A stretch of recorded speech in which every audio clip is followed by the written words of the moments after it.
В маршрутках заменят роботами. В маршрутных автобусах Якутска номер 2 и 7 установили электронную систему оплаты проезда. Проще говоря, турникеты. Данное новшество должно помочь решить проблему с нехваткой кондукторов и удобным обслуживанием пассажиров, а также облегчить процедуру составления отчетов. Подробности в репортаже Артура Габушева.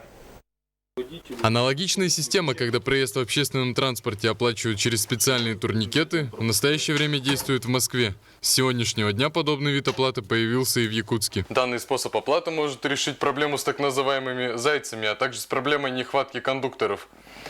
Первый способ оплаты – это наличный расчет с водителем, при котором вы получаете чек и прислоняете к турникету. Второй способ оплаты – это оплата транспортной картой. В руководстве «Союз Авто», к которому относятся почти все городские маршрутки, отмечают, что новый способ оплаты позволит жителям Якутска сэкономить на поездках в общественном транспорте. И самое главное, что дальше можно будет развивать здесь дифференцированную стоимость проезда, которая позволит сделать более доступную стоимость проезда на транспорте общего пользования. Это вот самый такой хороший пример, ярко выраженный, это метрополитен Москва. Одна поездка стоит 50 рублей.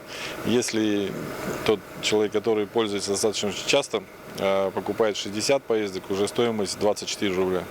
То есть в 2 раза дешевле. Жители города воспринимают нововведение по-разному. Но я не согласен. Это, во-первых, лишнее. Во-вторых, в наших условиях это будет столько людей. Пожилые люди не всегда успевают выйти вовремя.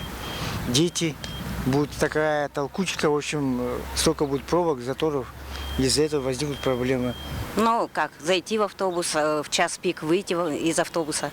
Ну, не выйти, а войти, скорее всего. Мне кажется, будут проблемы. Очереди. Будет задержка автобусов. Нет, неудобно, потому что много времени будет занимать. Почему? Ну, штрих-коды. Наоборот, удобно. Не надо мелочь в кармане носить, там 20 рублей и тянуть в толпе. Ну, да, У нас же, если были бы большие автобусы, комфортные, тогда можно было бы, а так, не знаю.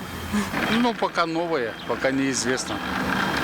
Не знаем еще как. То есть пока не пробовал, да, поживем увидим. Ну, нормально будет.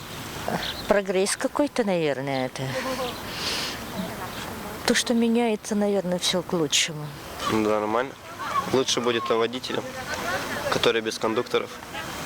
Ну, скажем так, если брать в пример столицу нашу Москву, там давно внедрено, но у них автобусы больше. Как бы здесь, я думаю, в зимний период будет неудобно с турникетами у нас в маленьких пазиках. Система оплаты работает пока в тестовом режиме. В настоящее время новыми турникетами оборудованы только 2 автобуса. Это 2 и 7 маршруты Якутска. Если нововведение себя оправдает, то до конца этого года все маршрутные автобусы столицы оборудуют специальными турникетами. Артур Габушев, Сергей Васильев, НВК Саха, Якутск.